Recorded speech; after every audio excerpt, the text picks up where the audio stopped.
샬롬, 좋은 아침입니다. 이요한 목사입니다. 하나님의 말씀으로 하루를 여는 오늘 다시 시작 오다시. 오늘 우리가 함께 묵상할 부분은 요한 1서 3장 1절로 12절까지의 말씀입니다. 이 중 우리가 집중하기 원하는 구절은 9절에서 12절까지 말씀입니다.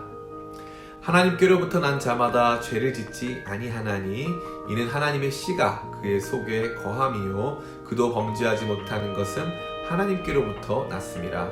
이러므로 하나님의 자녀들과 마귀의 자녀들이 드러나나니 무릇 의를 행하지 아니하는 자나 또는 그 형제를 사랑하지 아니하는 자는 하나님께 속하지 아니하니라.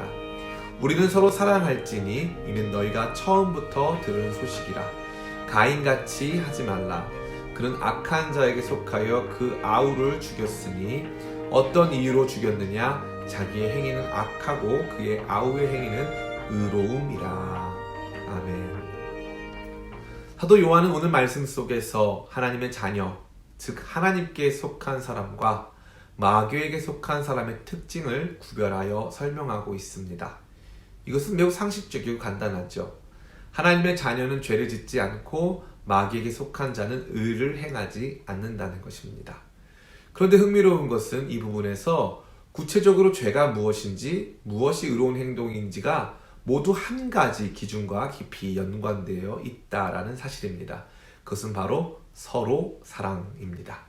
즉 서로 사랑하지 않는 것이 마귀에게 속하여 죄를 범하는 것이고 서로 사랑하는 것이 의를 행하는 것이다 라는 말씀이 되겠습니다. 이러한 말씀의 예시로 바로 가인과 아벨의 이야기가 제시되고 있습니다. 타락한 인류의 첫 번째 이야기였던 가인과 아벨의 이야기는 참 많은 내용을 우리에게 시사해주고 있습니다. 특별히 이 사건은 서로 한 배에서 나온 사랑하는 형제를 죽인 사건을 통해서 죄라는 것이 결국 사랑 없음으로 인한 것임을 보여주는 아주 강력한 증거가 아닐까 합니다. 그렇습니다.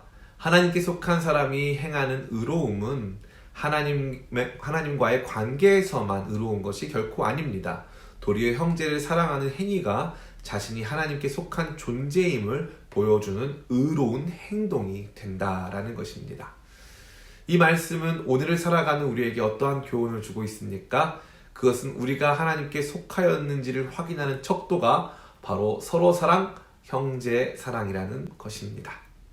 우리는 사랑을 일종의 덕목으로 보고 있습니다. 그러나 사랑은 그 이상의 의미를 갖습니다.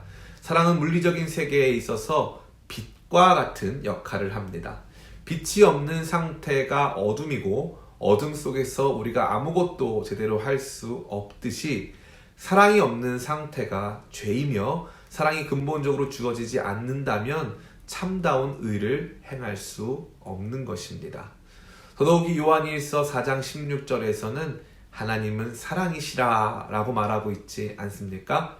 그러니까 사랑은 단순한 덕목이 아닌 하나님께 속한 사람이 반드시 보여줄 수밖에 없는 그 사람의 상태요 현상이라고 감히 말씀드릴 수 있는 것입니다.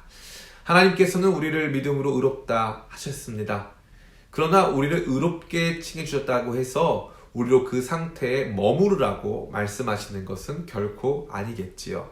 하나님이 사랑이시기에 하나님께 속한 사람들은 사랑을 행할 수밖에 없습니다.